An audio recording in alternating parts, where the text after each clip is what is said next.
አንድ አምላክ በሆነ በአብ በወልድ በመንፈስ ቅዱስ ስም የካቲት 29 በዚች ቀን ከእመቤታችን ከቅድስት ድንግል ማርያም በሥጋ ለመወለዱ ለክብር ባለቤት ጌታችን ኢየሱስ ክርስቶስ የዕለት በዓል መታሰቢያ ነው። ከቸር አባቱና ይቅር ባይ ከሆነ መንፈስ ቅዱስ ጋር ለእርሱ ክብር ምስጋና ይሁን ለዘላለሙ አሜን። በዚህችም ዕለት የአርሞንያ ሀገር ኤጲስቆጶስ የከበረ ቢላካሪዮስ በሰማዕትነት ሞተ።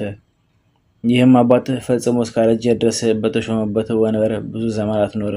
ብዙ ድርሳናትንና ተግሣጻትንም ደረሰ።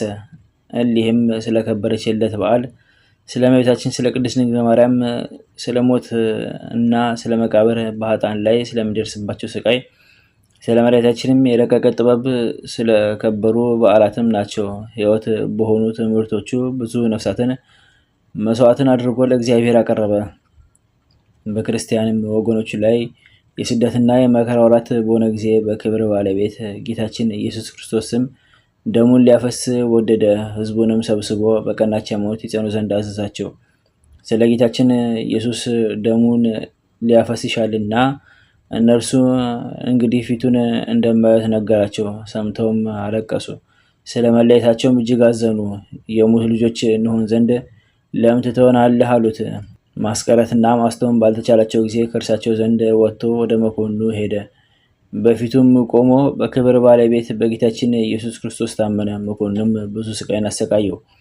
ሕዝቡም ሁሉ ልመናን አብዝተው ለመኑት። ራስህን አድን፣ ከከተማም ውጣ አሉት። እርሱም ልባቸውን ደስ ያሰኝ ዘንድ በስውር እወጣለሁ አላቸው። በዚያችም ሌሊት ሰማዕትን ትሆን ዘንድ የተመኘኸውን በጎ ምክር ለምን ረሳህ እንደሚለው ሰው ሆኖ ራእይ ያየ።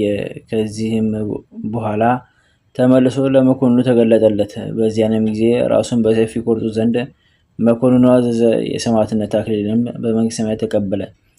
ሥጋውንም ምዕመናን አንስተው ወሰዱት።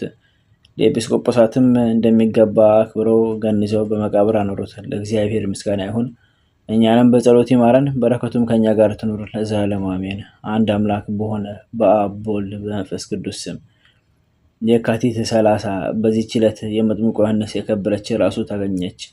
ዘአቅረብኩ ማሕሌተ ዘኪርያ አእላፈ እምለተ ዘምዱከ ዘልፈ ለላነበብቶ ከብዝኔቴ መጽሐፈ እንተ ደሰከ እግዚኦ ጸሪቀ ውለቱ ገፈ እምላቡ ቡላን ዘተርፈ ነቢያት ቅዱሳን ሐዋርያት ሰባክያን ሰማዕታት ወጻድቃን ደናግል አዲ ወመነኮሳት ሄራን ባርኩ በዛቲ መካን እስከ ረገይሊ ቆኖስ ሕፃን ለጻፈው በክርታሱ ለተጻፈው ወንሰደስ ወለዘ አምቦ ሰረጎመ ሳዲስ ወለሰማ ቃሎ በዝናፈስ ጸሎተሙ ማርያም አረቂተ ኩሉ አምባሰሙር የማረነ ኢየሱስ ክርስቶስ በቅዱሳን ተጠብቀን በረከታቸውም ከኛ ጋር ትኑር። ኦ አምላክነ በከመ ርትከ ወአኮ በከመ አብሳነ አቡነ ዘበሰማያት